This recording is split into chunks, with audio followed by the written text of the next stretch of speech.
మొన్న నెల్లూరులో చేపల పులుసు చంద్రబాబు పులిహార స్కిట్ చూసాం మనం. జబర్దస్త్ని మించి రక్తి కట్టించేటటువంటి కార్యక్రమం చేశాడు. నిన్నటి చూస్తే తునిలో తాటికల్లు తీయగుంది పుల్లగుంది అనేటటువంటి నాటకం చంద్రబాబు నాయుడు గారు వేశారు.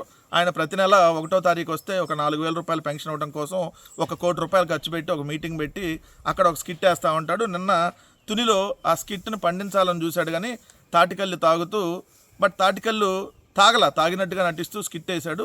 ఆ స్కిట్లో మొత్తం ఏం జరిగిందో ఒకసారి చూద్దాం.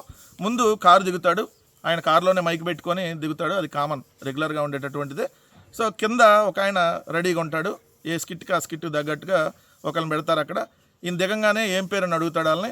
ఆయన సింహాచలం అంటాడు. అప్పటికి ఆయనకు ఆల్రెడీ మైక్ పెట్టి ఉంటుంది. ఇది రెగ్యులర్ స్కిట్లో భాగమే. దాని తర్వాత ఆయన ఏంటి విశేషాలు చెప్పంటా ఉంటాడు.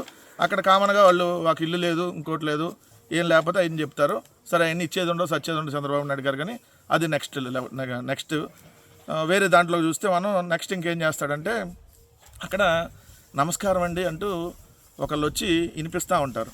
ఏంటనంటే 4,000 రూపాయలు చంద్రబాబు నాయుడు పెన్షన్ ఇచ్చేదాన్ని మొబైల్లో ఒక వాయిస్ కాల్ లాగా వస్తుంది అనమాట. దాన్ని వినిపిస్తూ ఉంటారు. వినిపించినప్పుడు దాంట్లో ఏముంటుంది, ఆత్మగౌరవంతో బతకడానికి, ఆత్మగౌరవంతో జీవించడానికి 4,000 రూపాయలు చంద్రబాబు నాయుడు మీకు ఇస్తున్నాడు అని చెప్పి. ఇంతకంటే దుర్మార్గం ఏమైనా ఉందా? నీ డబ్బులు కాదు, అది ప్రజలకు సంబంధించినటువంటి ట్యాక్సుల డబ్బులు, అదేం హెరిటేజ్ డబ్బులు కాదు. 4,000 రూపాయలు ఇచ్చి 4 కెమెరాలు పెట్టి ఏదైతే వీడియో షూట్ చేసి అందరికీ తెలిసేటట్టు చేస్తే ఆత్మగౌరవంతో బతుకుతారా నువ్వు ఇచ్చే 4,000తో?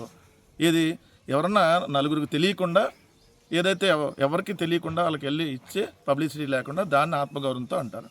కానీ నువ్వేం చేస్తున్నావు, ఇన్ని కెమెరాలు పెట్టి 4,000 పెన్షన్ ఇచ్చే దగ్గర నువ్వు చేసేటటువంటి షో, మళ్ళీ దీన్ని ఆత్మగౌరవం అంటారా?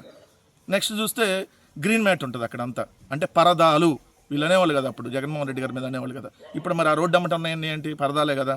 ఆ పరదాలు దాటి ఎవరు రాకూడదు అనమాట. ఎందుకంటే ఈ ఫోటో షూట్లో వాళ్ళందరూ వస్తే మళ్ళీ ఇది రక్తి కట్టదు కదా, అందుకని చెప్పి ఒక్క మనిషి కూడా కనపడ్డా అక్కడ, ఓన్లీ సెక్యూరిటీ వాళ్ళే ఉంటారు. నెక్స్ట్ చూస్తే అక్కడ ఆ స్క్రిప్ట్ కొంచెం చేంజ్ చేశాడు డైరెక్టర్ ఈసారి. చూడండి, అతనేమో ఏది కల్లుగీత కార్మికుడు రాగానేనో కల్లుగీత దాంతో ఉండదన్నమాట, అది వేసుకొని. ఇక్కడ మాత్రం బాబు గారు పదండి అంటూ దాన్ని అతను కట్టుకొని ఆడికి వెళ్తాడు. సరే ఈయన ఎక్కుతాడని పైకి అనుకుంటే అక్కడ ఇంకోళ్ళని పెడతారు, వాళ్ళ అన్న కొడుకు అంట. సో ఆయన పైకి ఎక్కుతాడు, పైకెక్కి కళ్ళు తీస్తాడు.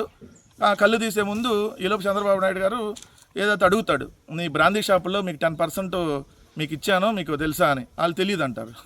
అంతే కదా, బ్రాందీ షాపులు కాదు, కనీసం బెల్ట్ షాపులు కూడా వాళ్ళకి, వాళ్ళ మొత్తం తెలుగుదేశం వాళ్ళే.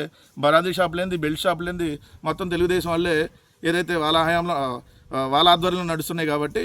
సో వీళ్ళకేం లేదనమాట ఇక్కడ ఆల్రెడీ ఈ కల్లుగీత కార్మికులకి.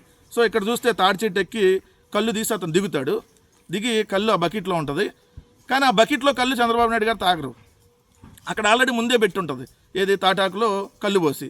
దాన్ని అది తీసుకొని వస్తాడు. తీసుకురాగానే అట్లా టేస్ట్ చేస్తున్నట్టుగా నటిస్తాడు, తాగడు. కానీ తీయగా ఉంది, లేదు పుల్లగా ఉంది, మామూలు పొద్దునైతే తీయగా ఉండాలి కదా, మధ్యాహ్నం అయితే పుల్లగా ఉండాలి కదా, ఇప్పుడే పుల్లగా ఉంది ఏంటి అని ఈ విధంగా మాట్లాడుతూ ఉంటాడు. ఏదో రోజు ఏదో కళ్ళు తాగినాలు కూడా ఈ విధంగా తీయగా పుల్లగా గురించి మాట్లాడారు అనమాట. సో ఫైనల్గా ఏంటంటే మొన్నేమో గ్యాస్ పై వెలిగించకుండా ఏదైతే చేపల కూర, చేపల పులుసు, చేపల ఫ్రై వండాడు. సో అది కూడా తినలా, ఒక స్పూన్ అన్నం తిన్నట్టుగా నటించాడు. ఈరోజు తాటి కళ్ళు తాగుతున్నట్టుగా ఫోటోలకి వీడియో షూట్ ఇచ్చాడు, కానీ తాటి కళ్ళు తాగల. ఫైనల్గా ఏంటంటే 1 కోటి రూపాయలు బొక్క. ప్రతిరోజు ఈ స్కిట్లు ఈ 2 సంవత్సరాల్లో ఇట్లాంటి కార్యక్రమాలు తప్ప ప్రజలకు ఉపయోగపడింది ఒక్కడు కూడా చేసింది లేదు. ఇంక ఈ డ్రామాలు దీనివల్ల ఎవరికైనా ఉపయోగం ఉందా? ఎందుకు ఈ డ్రామాలు ఆడి ఏదైతే ప్రజలను మభ్యపెట్టాలని చూస్తామని చెప్పి ప్రజలు మాత్రం చంద్రబాబు నాయుడు గారిని చూసి అసహ్యించుకుంటున్నారనేది మాత్రం క్లియర్గా కనపడతా ఉంది.